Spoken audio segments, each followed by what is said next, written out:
साथियों नमस्कार। आज हम पढ़ने वाले हैं डीप वाटर विलियम ओ डगलस के बारे में। अपने आप में ये एक ऑटोबायोग्राफी है जिसमें एक विलियम ओ डगलस है, वो अपने लाइफ के इवेंट के बारे में, क्योंकि जब ये जाता है YMCA पुल पे जाता है तो डूब जाता है। एक जवान सा लड़का जो है वो उसे फेंक देता है। तो जैसे ये पहले वेट करता है, ऐसे ये सारी बात जो है, और फिर हेल्प के लिए चिल्लाता है, ऐसे ये बात है। तो जैसे अगर समरी की बात करें तो विलियम ओ डगलस का जो बचपन है उसका अनुभव बतलाया गया जो YMCA पुल पे है। YMCA का पूरा नाम है यंग मीन्स क्रिश्चियन एसोसिएशन, ठीक है, जो कि एक लाइफ लॉन्ग जो डर था पानी का वो बैठ जाता है उसमें। इस कारण से क्या होता है कि जो बाद में वो एक इंस्ट्रक्टर को हायर करता है जो सिस्टमेटिकली उसे बतलाता है किस प्रकार से वो जो फोबिया होता है पानी का उस पर काबू पाया जा सके, ठीक है। और फिर वो अंततः ये रियलाइज करता है कि जैसे all we have to fear is fear itself, ये इसकी मुख्य बात है, ठीक है। अब इसके करेक्टर देखें तो विलियम ओ डगलस है जो इसका करेक्टर है, सेंट्रल फिगर है ये अपने आप में। एक जवान लड़का है जो क्या है जिसमें एक हाइड्रोफोबिया हो जाता है। हाइड्रो का मतलब होता है पानी, तो पानी से उसको डर हो जाता है, ठीक है, यानी फियर ऑफ वाटर की जैसे बात करें वो दिखाई देता है। इसके साथ दो घटनाएं होती हैं, एक तो कैलिफोर्निया बीच पे होता है, कैलिफोर्निया बीच पे, ठीक है, वो 3-4 साल का होता है ना तब। और दूसरा जब वो लगभग 10-11 साल का होता है, तो उस दौरान 10-11 साल का होता है तब वो क्या है YMCA पुल पे जाता है, तब की बात है, ठीक है।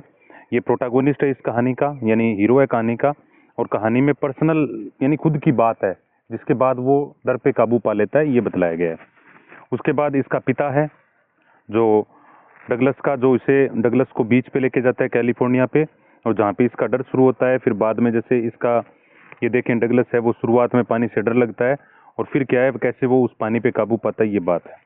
फिर आता है एक 17-18 साल का लड़का जो YMCA पुल पे उसे मिलता है, वो उसे पानी में फेंक देता है। जब 9 यानी जैसे जो पुल था वो एक तरफ से तो 9 फीट था और दूसरी तरफ से 3-4 फीट के लगभग ऐसा मानते हैं, तो वहाँ पे वो 9 फीट वाला जो एरिया है ना वहाँ पे उसको फेंक देता है, तो ऐसे इसको डर लगता है, ठीक है।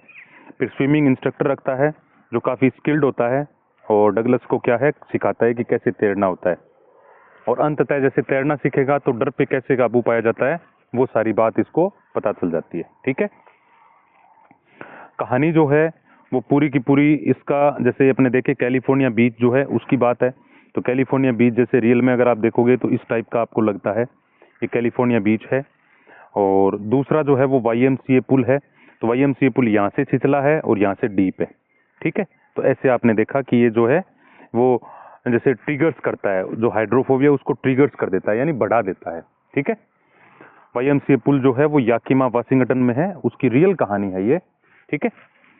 और कई सारे लेक्स हैं जैसे लेक वार्मवर्थ है, टिटन है, बम्पिंग रिवर है, वहाँ पे जाता है और अपना जो डर है उस पर कैसे काबू पाया जाता है ये बतलाता है। अब कहानी का बैकग्राउंड अगर आप देखोगे तो कहानी का बैकग्राउंड ये है कि विलियम ओ डगलस ने अपनी एक बुक लिखी थी ऑटोबायोग्राफी जिसका नाम है ऑफ मीन एंड माउंटेन, ठीक है। विलियम ओ डगलस है 1898 को इसका जन्म हुआ था, 1980 को इनकी डेथ हो गई, ठीक है। जो अमेरिकन पोइट थे, नोवलिस्ट थे, असेइस्ट थे, और एक जस्टिस का काम भी करते हैं जो सुप्रीम कोर्ट था यूनाइटेड स्टेट की, वहाँ पे 1900 यानी 1939 से 1975 तक। कहानी जो है वो पर्सनल एनेक्डोट है, यानी पर्सनल कहानी है जो आपको फिलोसॉफिकल रिफ्लेक्शन देती है कई सारे किस प्रकार से अपने डर पर काबू पाया जाता है, ठीक है ना, जो डीपेस्ट फियर था उस पर। तो ये जैसे जो नियर डेथ तक पहुंच जाता है उसके बाद वो काबू पाता है, तो ये सारी बात इस लेसन से पता चलती है।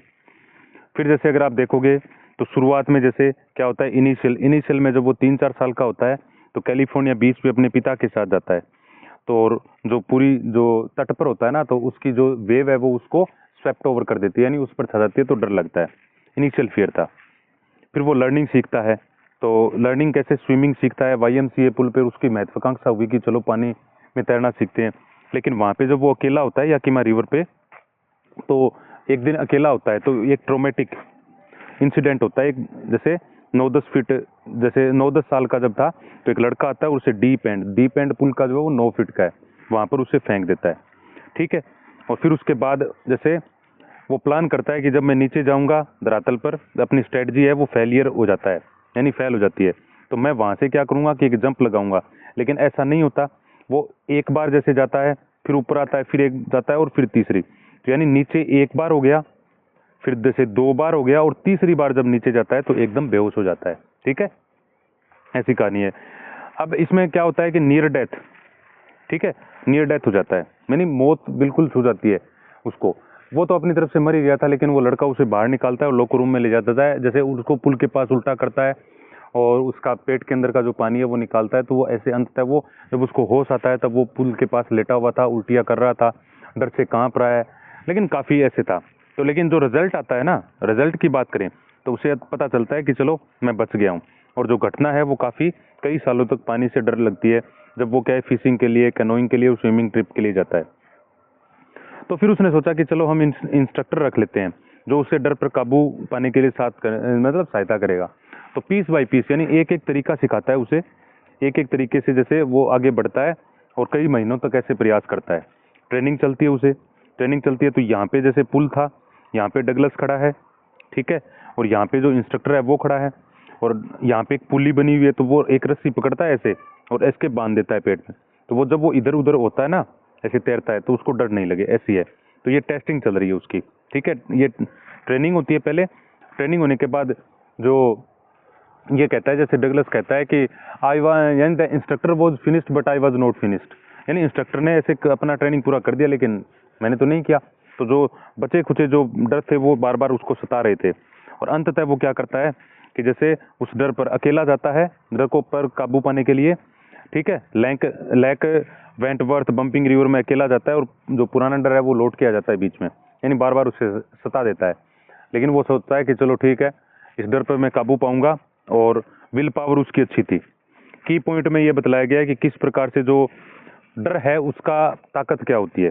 तो काफ़ी अकेला होता है तो पानी के बीच में, तो काफ़ी उसको बार बार डर लगता है काफ़ी लंबे समय तक, तो ऐसा रहता है। फिर वो क्या करता है कि जैसे उस पर डर पर काबू पाने की उसमें क्या थी, डर पर काबू पाने की इच्छा थी, तो सिस्टमेटिक तरीके से वो काबू पाने का प्रयास करता है। और फियर जो है वो अपने आप में फियर है।